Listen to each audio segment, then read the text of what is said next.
En aquel tiempo dijo Jesús a sus discípulos: «Tened ceñida la cintura y encendidas las lámparas. Vosotros estad como los que aguardan a que su Señor vuelva de la boda, para abrirle apenas venga y llame. Dichosos los criados, a quienes el Señor al llegar los encuentre en vela. Os aseguro que se ceñirá, los hará sentar a la mesa y los irá sirviendo. Y si llega entrada la noche o de madrugada y los encuentra así, dichosos ellos». Palabra del Señor.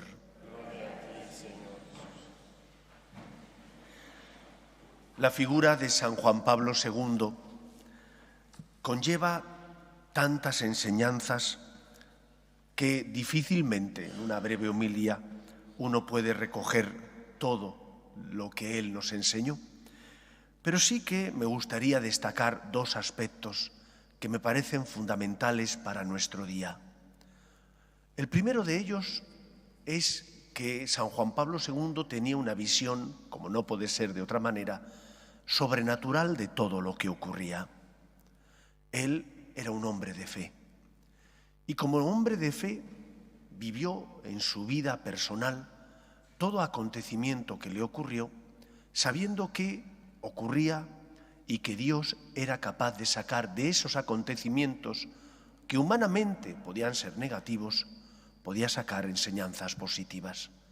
Las primeras palabras del Papa, nada más tomar posesión de la cátedra de Pedro, fueron estas: no tengáis miedo.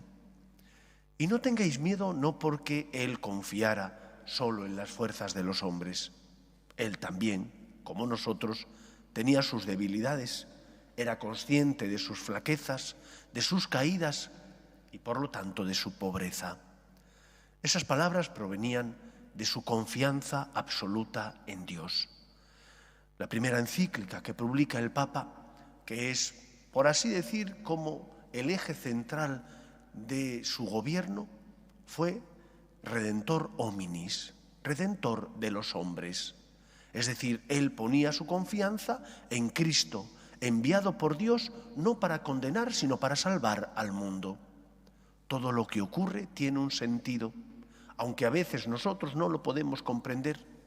Si confiamos en el Señor, Él escribe recto en renglones torcidos. Confianza, por tanto, en Dios, en aquel que Dios Padre envió para salvar y redimir al mundo. Tu pecado no tiene la última palabra en tu vida. El amor de Dios es mucho más grande que el poder del mal.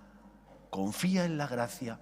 Ten una visión sobrenatural de todo lo que existe, aun cuando no comprendas por qué el Señor ha permitido un acontecimiento que puede ser negativo en tu vida, porque te hiere y te duele. Confía en Él. Él es, Dios es el Señor de la historia.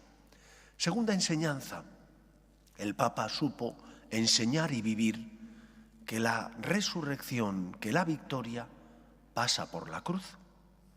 Y supo darle un sentido cristiano al sufrimiento, y lo vivió en sus propias carnes. Cuando tantos le decían: santidad, ¿por qué no abdica usted y renuncia, dejando que otro venga que se encuentre en mejor situación física que usted? Y él decía: la Iglesia no se gobierna con los pies, tampoco solo con la cabeza, se gobierna con el corazón. Y aprendió a enseñarnos, a dar un sentido cristiano al sufrimiento. Aprendió que la cruz, ofrecida por amor al Señor, sirve para colaborar con Él en la obra de la salvación.